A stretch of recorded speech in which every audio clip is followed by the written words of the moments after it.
Sebagai upaya untuk meningkatkan pengawasan, BPKP Sumatera Selatan akan fokus kepada pengelolaan dana desa, proyek strategis negara, serta pendapatan asli daerah PAD setiap daerah guna mencegah timbulnya korupsi uang negara. Dan pembangunan nomor 03. Kepala Perwakilan Badan Pengawasan dan Pembangunan Sumatera Selatan kini dijabat oleh Supriyadi menggantikan Kepala Perwakilan sebelumnya Sofyan Antonius. Setelah dilantik, Gubernur Sumatera Selatan Herman Deru meminta kepada BPKP agar proses pengawasan haruslah berjalan dengan baik sehingga pembangunan sesuai dengan target dan akuntabel. Selain itu, bimbingan juga akan dilakukan terhadap penyelenggaraan keuangan desa, proyek strategis negara.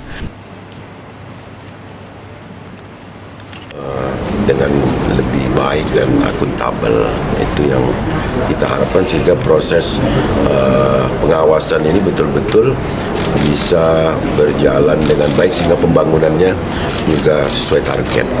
Artinya pengawasan akan lebih difokuskan di pengawasan, Pak? Pasti, tapi ini kan lebih ke bimbingan juga, begitu. Makanya saya bilang antara lain penyelenggaraan keuangan desa, entah bagaimana proyek-proyek besar, proyek strategis negara, ini yang menjadi fokus kita, dan hal-hal lain yang berkaitan dengan regulasi.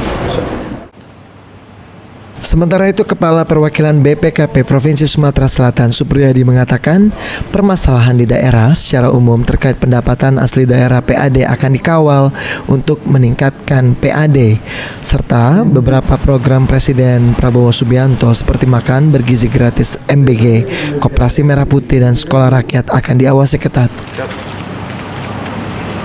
Ini terkait desa, tadi juga ada permintaan khusus dari Pak Gubernur supaya jauh dari permasalahan-permasalahan yang terjadi di desa-desa. Memang kita tahu kepala desa kebanyakan kan yang menjadi kepala desa itu pemahaman terhadap akuntabilitas keuangan pemerintah agak kurang. Nah, kita akan lakukan pembinaan dan pendampingan. Artinya untuk Ditambahkan, Supriyadi yang menjadi fokus adalah pengelolaan dana desa agar jauh dari permasalahan yang terjadi karena kepala desa kurang memahami akuntabilitas keuangan. Maka BPKP akan memberikan pembinaan dan juga pendampingan. Ilham Wahyudi, PAL TV.